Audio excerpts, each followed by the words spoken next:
जय बृहस्पति देव। आइए सुनते हैं बृहस्पतिवार यानी गुरुवार व्रत कथा। देव गुरुदेव बृहस्पति को बुद्धि और शिक्षा का कारक माना जाता है। गुरुवार को बृहस्पति देव का पूजा करने से धन, विद्या, मान सम्मान, प्रतिष्ठा और कई अन्य मनोविच्छित फल की प्राप्ति होती है। धार्मिक ग्रंथों के अनुसार गुरुवार को भगवान बृहस्पति की पूजा का विधान है। गुरुवार के दिन व्रत और कथा सुनने से घर परिवार में सुख शांति बनी रहती है। आइए सुनते हैं गुरुवार व्रत कथा। देव गुरुदेव बृहस्पति को बुद्धि और शिक्षा का कारक माना गया है। गुरुवार व्रत पूजा कथा में कई ऐसी बातें बताई गई हैं जिन्हें मनुष्य को ध्यान पूर्वक अपनाना चाहिए। कहते हैं, जो व्यक्ति श्रद्धा भाव से गुरुवार को भगवान विष्णु का पूजन करता है और गुरुवार व्रत की कथा सुनता है, उसका जीवन धन धान्य से परिपूर्ण होता है।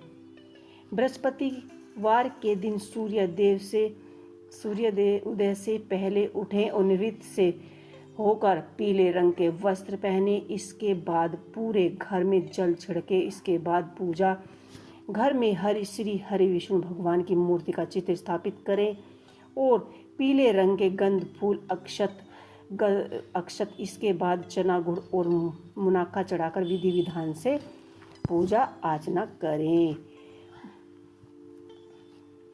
इसके बाद बृहस्पतिवार कथा को पढ़ें। यह इस प्रकार से है। प्राचीन समय की बात है। भारतवर्ष में एक राजा राज्य करते थे। वह बड़ा ही प्रतापी और दानी था। वह नृत्य ग्रहों को ब्राह्मण की सेवा सहायता किया करता था। वह प्रतिदिन मंदिर में भगवान के दर्शन करने जाया करता था, लेकिन यह बात उनकी पत्नी को अच्छी नहीं लगती थी। वह न तो पूजा करती थी और न ही दान करने में उनका कोई मन लगता था।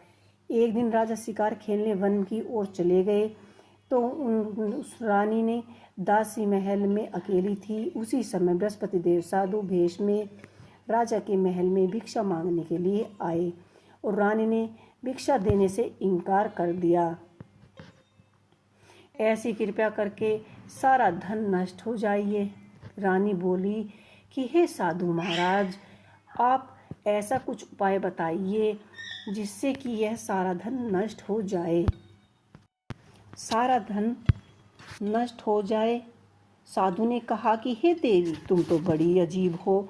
धन और संतान से कौन दुखी होता है? इसकी तो सभी कामना करते हैं। पापी भी पुत्र और धन की इच्छा रखता है।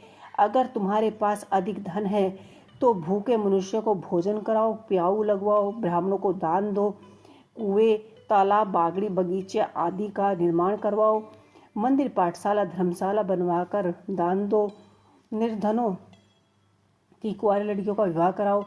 साथ ही यज्ञ आदि क्रम से अपने धन को शुभ कार्य में खर्च करो। ऐसा करने से तुम्हारा नाम परलोक में स्थापित होगा और स्वर्ग लोक की प्राप्ति होगी। लेकिन रानी पर उपदेश का कोई प्रभाव न पड़ा। वह बोली, महाराज, मुझे ऐसा धन की आवश्यकता नहीं जिसको मैं हर जगह बांटती फिरूं। जिसको रखने में संभालने में मुझे ही मेरे सारा समय नष्ट हो जाए। अब आप ऐसी कृपया करें कि सारा धन नष्ट हो जाए और मैं आराम से रह सकूं। साधु ने उत्तर दिया, यदि तुम्हारी ऐसी ही इच्छा है तो जैसे मैं तुम्हें बताता हूँ वैसे ही करना। बृहस्पतिवार को घर को गोबर से लीपना, अपने केशों को पीली मिट्टी से धोना। राजा से कहना कि वह बृहस्पतिवार को हजामत बनवाए। भोजन में मांस मदिरा खाना, कपड़े धोना, यहाँ धुलने डालना। ऐसा करने से 7 बृहस्पतिवार में ही तुम्हारा सारा धन नष्ट हो जाएगा। इतना कहकर वह साधु महाराज वहां से अंतर्धान हो गए। इसके बाद रानी ने वही किया जो साधु महाराज ने बताया था। 3 बृहस्पतिवार ही बीते थे कि उनका सारा समस्त धन नष्ट हो गया। भोजन के लिए राजा रानी तरसने लगे। तब एक दिन राजा ने बोला कि रानी, मैं यहाँ कोई कार्य नहीं कर सकता। तुम यहाँ रहो और मैं दूसरे देश चाकरी करने जाऊँगा, क्योंकि यहाँ पर मुझे सभी लोग जानते हैं, इसलिए कोई कार्य भी नहीं कर सकता। देश चोरी परदेश भीख बराबर है। ऐसा कहकर राजा परदेश चले गए। वह जंगल में जाते लकड़ी काटकर शहर में बेचकर अपना जीवन व्यतीत करने लगे। इधर राजा के बिना रानी और दासी दुखी रहने लगी। किसी दिन भोजन मिलता, किसी दिन जल पीकर ही रहना पड़ता। एक समय जब रानी और दासियों को 7 दिन बिना भोजन के रहना पड़ा, तो रानी ने अपनी दासी से कहा कि हे दासी, पास के नगर में ही मेरी बहन रहती है, वह बड़ी ही धनवान है। तू उसके पास जा और 5 सेर बोझर मांग के ले आ, ताकि कुछ समय के लिए गुजारा हो सके, थोड़ा बहुत गुजारा बसर हो सके। दासी की बहन के पास गई।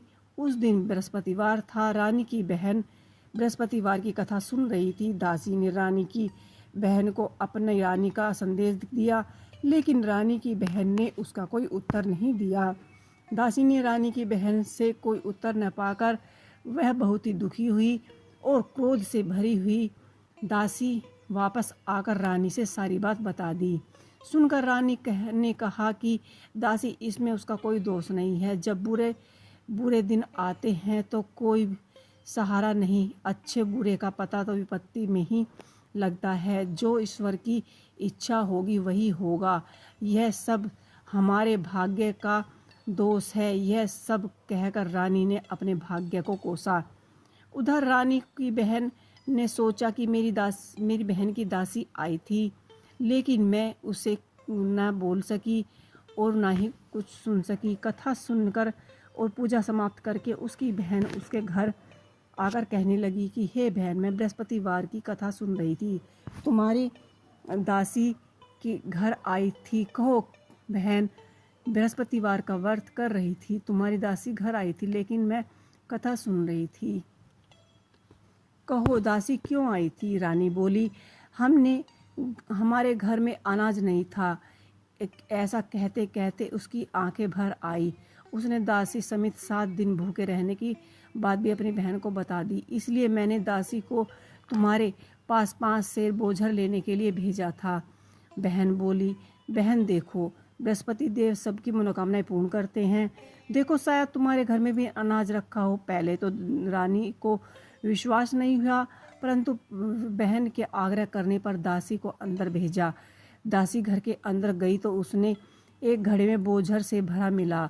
उसे बड़ी हैरानी हुई। उसने बाहर आकर रानी को बताया तो दासी रानी से कहने लगी कि हे रानी, 7 दिन तक हमें भोजन नहीं किया, तो यह हम व्रत कथा ही तो कर रहे थे। आइए साथ ही साथ विधि भी पूछ लेते हैं, हम भी व्रत किया करेंगे। दासी के कहने पर रानी ने अपने बहन से बृहस्पतिवार के पूजा के बारे में पूछा। उसकी बहन ने बताया कि बृहस्पतिवार के व्रत में चने की दाल, गुड़ आदि मुनाखा से विष्णु भगवान जी के केले के वृक्ष की जड़ की पूजन करे तथा दीप जलाकर उसकी कथा सुने। उस दिन एक समय ही भोजन करे। भोजन में पीला खाद्य पदार्थ का सेवन जरूर करे। इससे गुरुवार भगवान प्रसन्न होते हैं, अन्न पुत्र धन का वरदान देते हैं। साथ ही सभी मनोकामनाएं पूर्ण होती है। व्रत और पूजा की विधि बताकर रानी की बहन अपने घर लौट गई। रानी और दासी दोनों ने निश्चय किया कि बृहस्पतिवार देव भगवान का पूजन जरूर करे। 7 रोज बाद जब बृहस्पतिवार आया तो उन्होंने व्रत रखा। घुड़सवाल में से जाकर चना और गुड़ बीन लाई तथा उसकी दाल से अकेले की जड़ तथा विष्णु भगवान का पूजन किया। अब पीला भोजन कहाँ से लाए? दोनों बड़ी दुखी थी, परंतु उन्होंने व्रत किया था, इसलिए बृहस्पति देव प्रसन्न थे। एक साधारण व्यक्ति के रूप में 2 थाली पीले भोजन की लेकर आए और दासी को देकर दासी से बोले, यह भोजन तुम्हारे और तुम्हारी रानी के लिए है, इसे तुम दोनों ग्रहण करो। दासी भोजन पाकर बड़ी ही प्रसन्न हुई और रानी से कहने लगी, लो रानी, भोजन कर लो और तुम्हारी रानी के भोजन कर लो। परंतु रानी को भोजन आने के बारे में कुछ भी पता नहीं था, इसलिए उसने कहा कि जा तू ही भोजन कर ले, क्योंकि तू व्यर्थ में हमारी हंसी उड़ा रही है। तब दासी ने कहा कि एक व्यक्ति भोजन दे गया है। तब रानी ने कहा, वह व्यक्ति तेरे लिए ही तो भोजन दे के गया है, तू ही भोजन कर ले। तब दासी ने कहा कि वह व्यक्ति हम दोनों के लिए भोजन की सुंदर थाली पीला भोजन देकर गया है, इसलिए हम आप दोनों ही साथ साथ भोजन करेंगे। यह सुनकर रानी बहुत ही प्रसन्न हुई और दोनों ने गुरुवार भगवान को नमस्कार कर कर भोजन किया। उसके बाद से प्रत्येक बृहस्पतिवार गुरुवार भगवान का व्रत पूजन करने लगी। बृहस्पतिवार भगवान की कृपा से उनके घर में धन धन्य हो गया, लेकिन रानी फिर से उसी तरह से आलस्य करने लगी। अब दासी बोली कि देखो रानी, तुम पहले की तरह ही आलस्य करती हो, तुम्हें धन के रखने में कष्ट होता है, इस कारण सभी धन नष्ट हो गया। अब गुरुवार भगवान की कृपा से धन मिला है तो फिर से आलस्य है। बड़ी मुसीबतों के बाद हमने ये धन पाया है, लेकिन हम धन पुण्य करना चाहते हैं। अब तुम भूखे मनुष्य को भोजन कराओ, प्याव लगवाओ, ब्राह्मण को दान दो, दो कुएं बनाओ, तालाब, बागड़ी और बगीचे आदि का निर्माण करवाओ, कन्याओं का विवाह करवाओ, साथ ही यज्ञ आदि कर्म करो। अपने धन को शुभ कार्य में खर्च करो, जिससे तुम्हारे कुल का यश बढ़ेगा और स्वर्ग की प्राप्ति होगी और पितृ प्रसन्न होंगे। दासी की बात सुनकर रानी शुभ कार्य करने लगी, उसका यश फैलने लगा।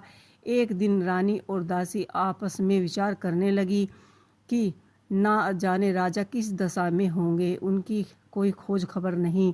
उन्होंने श्रद्धापूर्वक भगवान बृहस्पति से प्रार्थना की और राजा जहाँ भी कहीं हो शीघ्र ही वापस लौट आए।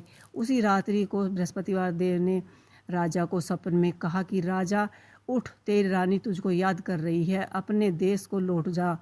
राजा प्रातःकाल उठकर जंगल से लकड़ी काटने के लिए जंगल की ओर चल पड़ा। जंगल में से गुजरते हुए विचार करने लगा कि रानी की गलती से उसे कितने दुख भोगने पड़े।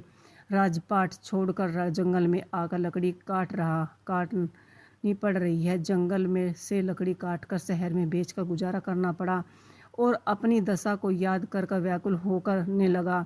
उसी समय राजा के पास बृहस्पति देव साधु के भेष में आकर बोले कि हे लकड़हारे, तुम इस सुनसान जंगल में किस चिंता में बैठे हो, तुम बतलाओ। यह सुनकर उनकी आंखों से जल भर आया। देव के प्रति अपराध किया था, जिसके कारण तुम्हारे यह दशा हुई। अब तुम चिंता मत करो, भगवान तुम्हें पहले से भी अधिक धन देंगे।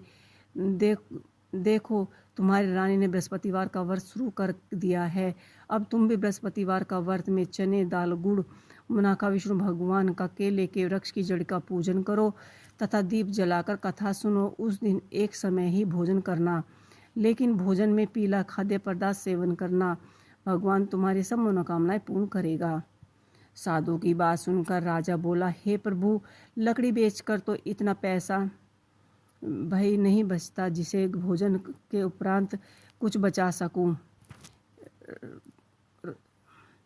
रात्रि में अपनी रानी को उससे उसका समाचार जान सकूं, फिर मैं कौन सी कहानी कहूं, यह भी मुझको मालूम नहीं। साधु ने कहा कि हे राजा, मन में बृहस्पति भगवान के पूजन व्रत का निश्चय करो, वे स्वयं तुम्हारे लिए कोई राह निकाल देंगे। बृहस्पतिवार के दिन तुम रोजाना की तरह लकड़ियाँ लेकर शहर में जाना, तुम्हें रोजाना से भी दुगने दाम मिलेंगे, जिससे तुम भली भांति भोजन कर लोगे तथा भगवान देव की पूजा का सामान भी आ जाएगा। राजा ने ऐसा ही किया और उसको मनोचित फल की प्राप्ति हुई। इसी प्रकार जो कोई भी बृहस्पतिवार की कथा सुनता है और कहता है, उसके सभी मनोरथ पूर्ण हो जाते हैं।